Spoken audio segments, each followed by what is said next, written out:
আইপিএলে চেন্নাই সুপার কিংসের হয়ে খেলবেন সাকিব আল হাসান, চাঞ্চল্যকর তথ্য ফাঁস। সম্প্রতি সিপিএলে অ্যান্টিগা বারবুডা ফ্যালকনসের হয়ে মাঠ মাতাচ্ছেন বিশ্বসেরা অলরাউন্ডার সাকিব আল হাসান। দলটির হয়ে ব্যাটে বলে সমান তালে পারফর্ম করে যাচ্ছেন সাকিব। প্রায় সব ম্যাচেই বল হাতে জাদু দেখিয়ে রেকর্ড ভাঙা গড়ার পাশাপাশি দলের গুরুত্বপূর্ণ জয়ে ভূমিকা রেখে চলেছেন বাংলাদেশের সেরা এই তারকা। এদিকে 2025 আইপিএলে চেন্নাই সুপার কিংসের জার্সিতে খেলেছিলেন ভারতীয় স্পিনার রবিচন্দ্রন অশ্বিন।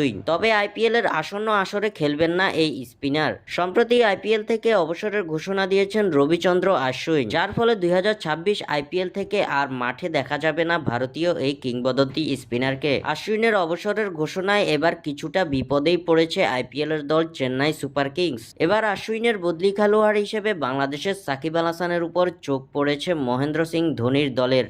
অশ্বিনের এই স্লটে সাকিব আল হাসানকে দলে অন্তর্ভুক্ত করতে পারে চেন্নাই সুপার কিংস। সেই ক্ষেত্রে এবারের আইপিএল এর মৌসুমে পুরোটা সময় দলের সঙ্গে থাকতে পারবেন সাকিব। জাতীয় দলের সঙ্গে চুক্তি না থাকায় কিংবা জাতীয় দলের ব্যস্ততা না থাকার কারণে আসন্ন আইপিএল মৌসুমে পুরোটা সময় জুড়ে খেলতে পারবেন সাকিব আল হাসান।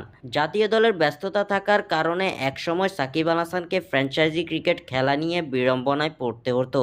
তবে বর্তমানে শুধুমাত্র ফ্র্যাঞ্চাইজি ক্রিকেট খেলা সাকিব নিজেকে পুরোটাই ঢেলে দিতে পারবেন আসন্ন আইপিএলে, যার ফলে আসন্ন আইপিএলে সাকিব আল হাসানকে দলে নিতে আগ্রহ প্রকাশ করতে পারে চেন্নাই সুপার কিংস। স্বাক্ষর থেকে সাদবিন ইসলাম।